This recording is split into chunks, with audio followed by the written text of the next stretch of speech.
Meski sering dianggap tertinggal, Korea Utara justru dikenal dunia karena kekuatan militernya yang luar biasa besar. Dengan populasi sekitar 26 juta jiwa, negara ini memiliki lebih dari 1,2 juta personel aktif dan 600.000 pasukan cadangan. Hampir setiap warga negara laki-laki wajib menjalani wajib militer selama bertahun-tahun. Sistem ini membuat Korea Utara menjadi salah satu negara dengan rasio tentara per penduduk tertinggi di dunia. Tidak hanya soal jumlah, militer Korea Utara dibentuk untuk menghadapi perang total, bukan konflik kecil.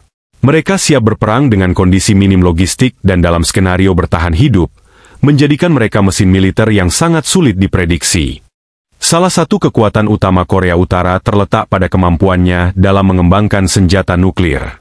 Hingga kini, Korea Utara diperkirakan memiliki 40-50 hulu ledak nuklir aktif dan program pengayaan uranium yang terus berkembang. Uji coba nuklir terakhir mereka menunjukkan ledakan dengan kekuatan hingga 250 kiloton, jauh lebih besar dari bom Hiroshima. Selain itu, Korea Utara berhasil mengembangkan rudal balistik antarbenua, ICBM, seperti Hwasong-15 dan Hwasong-17, yang secara teoritis dapat mencapai daratan Amerika Serikat. Kemampuan ini membuat dunia, termasuk negara-negara besar seperti Amerika, Jepang, dan Korea Selatan, harus terus waspada terhadap setiap provokasi dari Pyongyang. Rudal balistik dan ancaman jarak jauh. Korea Utara tak hanya fokus pada senjata nuklir, tetapi juga rudal-rudal konvensional dan balistik yang bisa mengancam negara-negara tetangganya. Mereka memiliki ratusan rudal jarak pendek dan menengah seperti KN-23, KN-24, serta Scud dan Rodong. Rudal-rudal ini mampu menjangkau Korea Selatan, Jepang, bahkan pangkalan militer Amerika di Guam.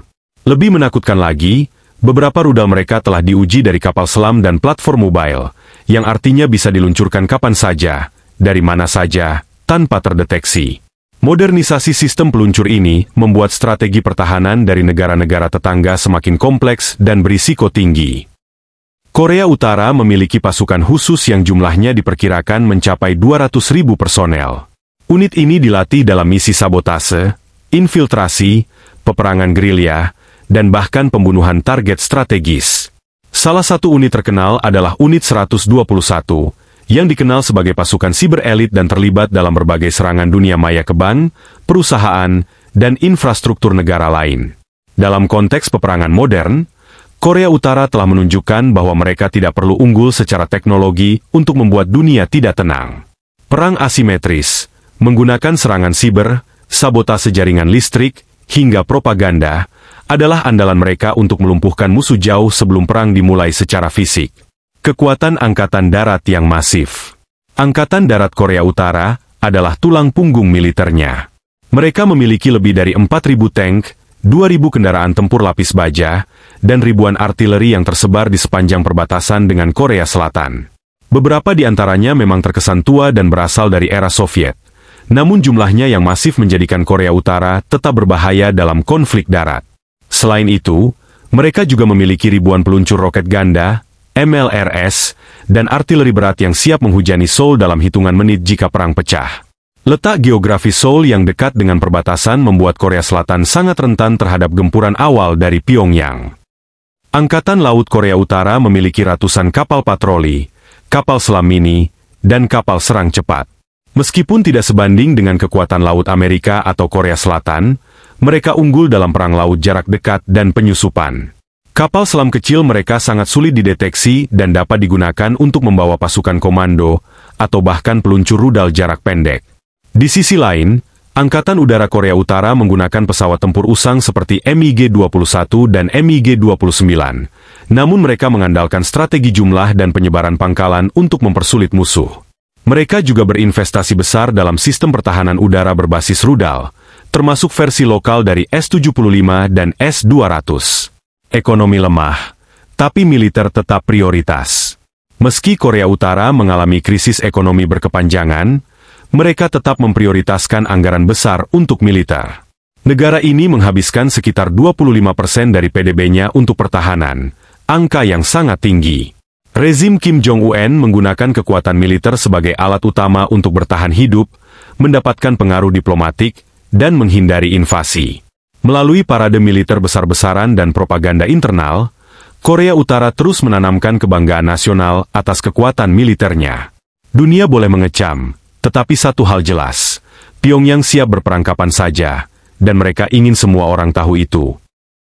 Korea Selatan mungkin sering dibandingkan dengan tetangganya di utara yang penuh propaganda, tapi di balik citra modern dan damai, negeri ginseng ini menyimpan salah satu kekuatan militer paling canggih di dunia. Dengan anggaran pertahanan lebih dari 50 miliar dolar AS per tahun, Korea Selatan menduduki peringkat ke-6 dalam daftar kekuatan militer global versi Global Firepower 2025. Negara ini memiliki lebih dari 500.000 personel aktif dan sekitar 3 juta cadangan, berkat sistem wajib militer nasional. Namun yang paling mencolok bukan soal jumlah, melainkan teknologinya, dari jet tempur generasi baru, hingga sistem pertahanan rudal berlapis yang mengandalkan kombinasi teknologi dalam negeri dan kerjasama strategis dengan Amerika Serikat. Salah satu pilar kekuatan Korea Selatan adalah angkatan udaranya, Republic of Korea Air Force, ROKAF.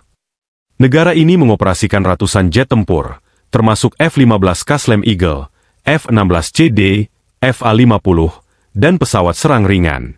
Namun yang paling menarik adalah proyek KF-21 Boramae, jet tempur generasi 45 yang dikembangkan bersama Indonesia.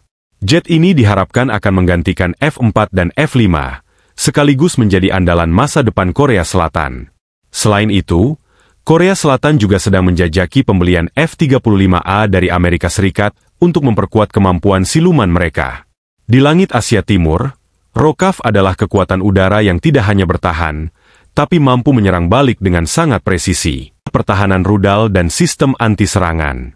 Menghadapi ancaman langsung dari Korea Utara, Korea Selatan mengembangkan sistem pertahanan berlapis yang sangat canggih. Salah satu sistem utama adalah KAMD, Korea Air and Missile Defense, yang terdiri dari radar, rudal Patriot PAC-3, dan sistem anti-rudal buatan dalam negeri seperti KMSEM dan LSEM. Korea Selatan juga menggunakan sistem THAAD buatan AS yang ditempatkan di lokasi strategis, meskipun keberadaannya sempat menuai protes dari Tiongkok. Semua sistem ini dirancang untuk mencegat rudal balistik dari Korea Utara dalam hitungan detik. Ini menunjukkan bahwa Seoul bukan hanya siap bertahan, tapi juga mampu melindungi infrastruktur kritis dan warganya dari serangan nuklir maupun konvensional. Angkatan Darat Korea Selatan memiliki lebih dari 2.300 tank, termasuk tank canggih buatan sendiri, K-1 dan K-2 Black Panther. K-2 dianggap sebagai salah satu tank tempur utama terbaik di dunia, dengan teknologi suspensi hidropneumatik, sistem pengendali tembakan otomatis, dan lapisan baja komposit aktif. Di sisi artileri, Korea Selatan memiliki K-9 Thunder, howitzer self-propelled 155 mm yang juga diekspor ke berbagai negara seperti Turki, Australia, dan Polandia. Pasukan darat ini juga dilengkapi drone pengintai, sistem radar lapangan, dan logistik berbasis AI. Jika konflik darat meletus di semenanjung Korea, pasukan darat Korea Selatan siap menggelar operasi skala besar dengan kecepatan dan presisi tinggi. Angkatan Laut, dominasi Laut Asia Timur.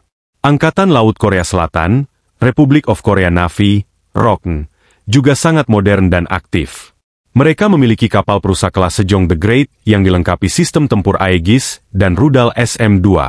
Selain itu, mereka mengoperasikan kapal selam diesel elektrik kelas Son Won-il dan Dosan An Chang-ho, yang mampu membawa rudal jelajah dan torpedo berat.